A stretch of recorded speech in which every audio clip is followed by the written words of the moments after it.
உலகின் நம்பர் 1 சதுரங்க வீரர் குகேஷுக்கு பென்ஸ் கார் வழங்கிய வேலம்மாள் நெக்ஸஸ். அனுஜ் டைல்ஸ் ரகங்கள் பலவிதம், ஒவ்வொன்றும் உலகத்தரம். தமிழக உற்பத்தியில் அனுஜ் டைல்ஸ்.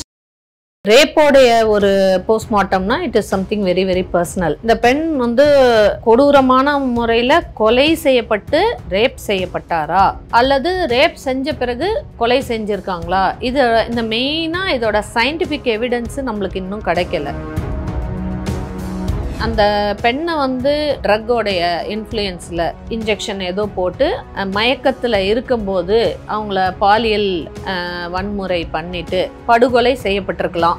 ஆர் மோசமான முறையில் படுகொலை செஞ்சுட்டு ஏன்னா அந்த வழக்கோட திசையை திருப்பறதுக்காக ஒரு ரேப் எவிடன்ஸ் கிரியேட் பண்ணுறதுக்காக அவங்க பாலியல் வன்கொடுமை பண்ணியிருக்கலாம். பட் எதாக இருந்தாலும் ஒரு உயிர் ரொம்ப கேவலமான முறையில் ரொம்ப அதிர்ச்சிக்கு உள்ளாக்குற மாதிரி பெண் அந்த இறந்து போன அந்த தருணத்தெல்லாம் நினச்சே பார்க்க முடியல நம்மளால். ஒரு பெண்ணா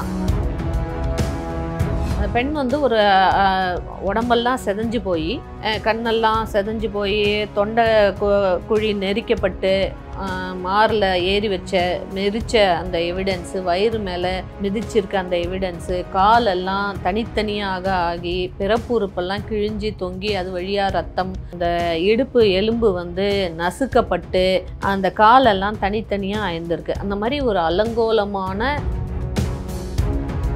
கொல்கத்தா அவங்களுக்கு மிக அருகாமையிலே நம்ம எல்லாருக்கும் தெரியும் இந்த விபச்சார ஏரியாலாம் இருக்குது. ஸோ இந்த பொண்ணை ரேப் பண்ணி தான் அவங்களோட அந்த செக்ஷுவல் ஃபீலில் அவங்க நிறைவேற்றிக்கணும் அப்படிங்கிற இன்டென்ஷன், அந்த மோட்டோவை விட அந்த பொண்ணை இந்த மாதிரியா படுகொலை செய்து சமூகத்துக்கு ஒரு மெசேஜ் கொடுக்குறாங்க அப்படிங்கிற மாதிரி தான் நான் நினைக்கிறேன். அங்கே நிறைய முறைகேடுகள், அந்த பெண் அதை கண்டுபிடிச்சிருக்காங்க. மிக முக்கியமாக ஏதோ ஒரு எவிடன்ஸ் இந்த பொண்ணோட கையில் கிடச்சிருக்கலாம். அது வெளியில் வந்துடக்கூடாதுங்கிறதுக்காக இந்த பெண் இந்த மாதிரியா தாக்கப்பட்டு படுகொலை செய்யப்பட்டிருக்கலாம். வணக்கம் மேம். வணக்கம். கொல்கத்தா கேங் ரேப், அந்த பெண் மருத்துவர் ஒரு கொடூரமான முறையில் கொல்லப்பட்டு இருக்காங்க. இந்த கொலை தொடர்பான வெளிவந்த அந்த போஸ்ட்மார்ட்டம் ரிப்போர்ட் என்ன சொல்லுது மேம்? அதை பற்றியான ஒரு முழு விளக்கம் சொல்லுங்க. முழுமையான போஸ்ட்மார்ட்டம் ரிப்போர்ட்லாம் இன்னும் நம்மளுக்கு மீடியாவில் பப்ளிஷ் ஆகலை. அண்ட் ரேப்போடைய ஒரு போஸ்ட்மார்ட்டம்னா it is something very very personal. So அது ஜென்ரலி வெளில வராது. பட் ஆனால் கேள்விப்பட்ட வகையில் அப்படின்னு பார்த்தீங்கன்னா இந்த பெண் கொடூரமான முறையில் கொலை செய்யப்பட்டு ரேப் செய்யப்பட்டாரா அல்லது ரேப் செஞ்ச பிறகு கொலை செஞ்சுருக்காங்களா, இந்த மெயினாக இதோட சயின்டிஃபிக் எவிடன்ஸு நம்மளுக்கு இன்னும் கிடைக்கல.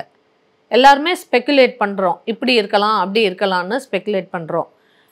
அந்த வகையில் பார்த்தீங்கன்னா ஒரு மருத்துவராக, நான் ஃபொரன்சிக் எக்ஸ்பர்ட் இல்லை, பட் இருந்தாலும் ஒரு மருத்துவராக எப்படி இது தெரியுது எனக்கு, அந்த பெண்ணை மேபி அண்டர் த இன்ஃப்ளூயன்ஸ், ஏதாவது ஒரு ட்ரக்கோடைய இன்ஃப்ளூயன்ஸில் இன்ஜெக்ஷன் ஏதோ போட்டு அவங்கள ஃப்ளாட் ஆக்கிட்டு அவங்க அந்த மயக்கத்தில் இருக்கும்போது அவங்கள பாலியல் வன்முறை பண்ணிட்டு அதுக்கப்புறமா அவங்கள படுகொலை செய்யப்பட்டிருக்கலாம்.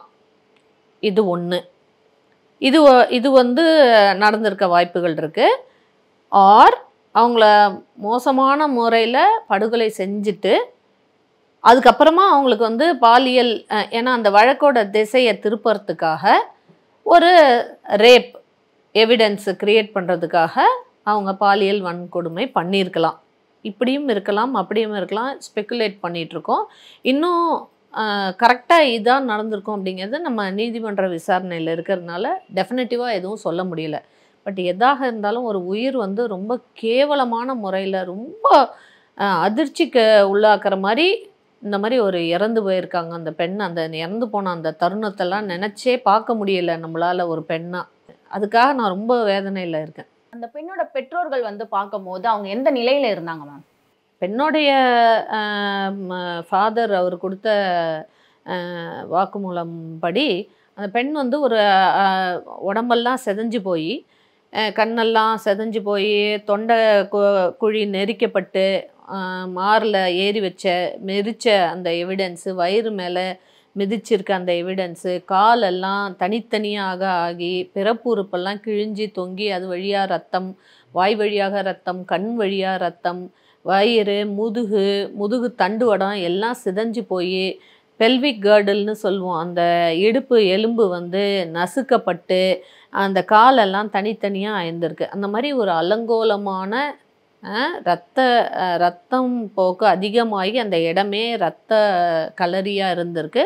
அலங்கோலமான நிலையில் அந்த பெண்ணு இறந்து போனதை அந்த தகப்பன் பார்க்க அவர் எவ்வளவு ஒரு கொடுமை, அவருக்கு எவ்வளோ ஒரு பாவம் செஞ்சுருக்கணும். அவர் எந்த தகப்பனும் பார்க்கக்கூடாத ஒரு விஷயத்த அவர் வந்து பார்த்துருக்காரு. இந்த ரேப் அண்ட் மர்டருக்கான பின்னணி என்னவா இருக்கும்னு நீங்க நினைக்கிறீங்க? ஏன்னா ஒரு பழிவாங்கும் நோக்கமா தான் இருக்கும்ன்றத அவங்க பண்ணியிருக்க விதத்திலேயே தெரியுது. ஒரு போதை பழக்கத்தினாலேயோ இல்ல ஒரு செக்ஷுவல் ஹராஸ்மெண்டாலேயோ இவ்வளோ கொடூரமா ஒருத்தவங்களை பண்ண முடியாது. ஸோ என்னவா இருக்கும்னு நீங்க நினைக்கிறீங்க? அது வந்து ஒரு மெசேஜாக இருக்கும் அப்படிங்கிற மாதிரி நான் நினைக்கிறேன். என்னென்னா, இந்த மாதிரியெல்லாம் பண்ணால் இதுதான் உங்களுடைய நிலைமை அப்படிங்கிற மாதிரி சமூகத்துக்கு ஆர் அந்த காலேஜில் படிக்கிறவங்களுக்கு சுற்றி இருக்கிறவங்களுக்கு அந்த கொலையாளி கொடுத்த ஒரு மெசேஜாக தான் நான் இதை பார்க்குறேன். இது வந்து பழி வாங்கிறது அப்படிங்கிறத விட, கொடூரமாக கொலை செய்யணுங்கிறத விட, இதை ரேப் பண்ணி அந்த பொண்ணை, ஏன்னா கொல்கத்தா வந்து அவங்களுக்கு பக்கத்துலேயே, அவங்களுக்கு மிக அருகாமையிலேயே நம்ம எல்லாருக்கும் தெரியும் இந்த விபச்சார ஏரியாலாம் இருக்குது. ஸோ இந்த பொண்ணை வந்து ரேப் பண்ணி தான் அவங்களோட அந்த செக்ஷுவல் ஃபீலில் வந்து அவங்க நிறைவேற்றிக்கணும் அப்படிங்கிற இன்டென்ஷன், அந்த மோட்டோவை விட அந்த பொண்ணை வந்து இந்த மாதிரியா படுகொலை செய்து சமூகத்துக்கு ஒரு மெசேஜ் கொடுக்குறாங்க அப்படிங்கிற மாதிரி தான் நான் நினைக்கிறேன். பல தரவுகள்ல இருந்து வெளிவந்ததை பார்த்தோம்னா இந்த பெண்ணுக்கு நிறைய விஷயங்கள் தெரிய வந்திருக்கு, மருத்துவமனையில நிறைய முறைகேடுகள் நடந்திருக்கு, அதை பத்திலாம் தெரிய வந்திருக்கு, அதனால கூட இது நடந்திருக்கலாம் சொல்றாங்க. இது எந்த அளவுக்கு உண்மைன்னு நீங்க இதை நாங்களும் அதே மாதிரி தான் கேள்விப்பட்டுறோம். மருத்துவர்களாக நம்மளுக்கு அங்கே அந்த பக்கத்தில் இருக்கக்கூடிய சக மருத்துவர்கள் நம்மளுக்கு சொல்கிறது என்னன்னா, அங்கே நிறைய முறைகேடுகள், அந்த பெண் அதை வந்து கண்டுபிடிச்சிருக்காங்க. மிக முக்கியமாக ஏதோ ஒரு எவிடன்ஸ் இந்த பொண்ணோட கையில் கிடச்சிருக்கலாம், அது வெளியில் வந்துடக்கூடாதுங்கிறதுக்காக இந்த பெண் வந்து இந்த மாதிரியா தாக்கப்பட்டு படுகொலை செய்யப்பட்டிருக்கலாம் அப்படிங்கிற மாதிரி தான் எல்லாருமே சொல்கிறாங்க. ஆனால் இது கொஞ்ச காலமாகவே நடந்துகிட்டு இருக்கு. அந்த பொண்ணை வந்து அது அவங்களோட டியூட்டி டைமிங்ஸை அதிகப்படுத்தியிருக்காங்க, அவங்க வந்து அவங்கள கொஞ்சம் ஹராஸ் பண்ணியிருக்காங்க, அவங்களோட வேலையிலையும் படிப்புலையும் ஏதோ ஒரு விஷயம் அவங்க தெரிஞ்சதுனால அவங்கள அந்த மாதிரிலாம் துன்புறுத்தியும் அந்த பெண் அதையும் மீறி அதை கண்டுபிடிக்கிறதுக்கு இறங்கி எவிடன்ஸ் கலெக்ட் பண்ணிக்கிட்டு இருந்த நேரத்தில், சரி இதுக்கு மேலே இந்த பொண்ணை வச்சிருக்கக்கூடாது அப்படிங்கிற மாதிரி அவங்க செஞ்சுருக்கலாங்கிற மாதிரி இதெல்லாம் நாங்களும் உங்களை போலவே கேள்வி தான் படுறோம். ஸ்பெக்குலேஷன்ஸ் தான் இருந்திருக்கலாம். இது ஸோ இது யாருக்குமே இது தெரியலையா, இல்லை தெரிஞ்சு யாரும் சொல்லலையா தெரியல. அதுதான் நாங்களும் வந்து நீதிமன்றத்தையே நம்பி இருக்கிறோம். மருத்துவர்கள் எல்லோரும் நீதிமன்றத்தோடைய நியாயமான தீர்ப்புக்காக வெயிட் பண்ணிகிட்ருக்கோம். இது போன்ற கேஸில் இப்போ மர்டராக இருக்கட்டும், ஒரு கேங் ரேப்னாலே அதில் வந்துட்டு ஒரு பேட்டர்ன்ஸ் ஃபாலோ பண்ணுறாங்க மேம். உதாரணத்துக்கு நிர்பயா கேஸே எடுத்துக்கலாம். அதுலேயும் ஒரு மாதிரி அந்த பெண்ணை ரொம்ப ஒரு மாதிரி கொடூரப்படுத்தி தான் சாவடிச்சிருக்காங்க. இதுலேயும் அந்த மாதிரி தான் கொடூரப்படுத்தி சாவடிச்சிருக்காங்க. இவங்க என்ன மைண்ட் செட்டில் இதை பண்ணுறாங்க மேம்? இது டெஃபினட்டாக சைக்கலாஜிக்கலி அஃபெக்டட் இண்டிவிஜுவல்ஸாக தான் இருக்கணும். அப்போ எல்லாரும் பார்க்க நல்லா தானே இருக்காங்க, எப்படி தெரியும்? ஸோ சைக்கலாஜிக்கலி அஃபெக்டட் அப்படின்னா ஒரு ட்ரக்கோட இன்ஃப்ளூயன்ஸில் இருந்திருக்கலாம். சாதாரணமாக வந்து ஆல்கஹால் எடுக்கிறது வேறு, ட்ரக் எடுக்கிறது வேறு. ஸோ அந்த அதீதமான அந்த ட்ரக்குனால, அப்யூஸ்னால் இவங்களோட கேரக்டர்ஸ் எல்லாம் மாறி போய் இவங்க ஒரு ஆளுக்கு 10 ஆளுக்கு உண்டான சமமான பவர் வருது. அவங்களோட சுயநல மருந்து, அவங்களோட பழிவாங்கிற எண்ணம் அதிகமாகி இவங்க நல்ல நிலையில் இருக்கக்குள்ள இந்த பொண்ணை வந்து இதுக்கு மேலே விட்டு வைக்கக்கூடாது, இந்த வந்து கண்டிப்பாக வந்து ஒரு கொடூரமான முறையில் கொல்லணுங்கிற எண்ணம் இவங்க நார்மலாக வந்திருக்கும்போது அது ட்ரக்கோட எஃபெக்டில் வந்து அதிகமாகி மல்டிப்ளை ஆகி அவங்களுக்கு இந்த எண்ணம் அதிகப்படுத்தி இந்த பெண்ணை இந்த மாதிரி சித்திரவதை பண்ணி கொலை செய்திருக்கலாம்.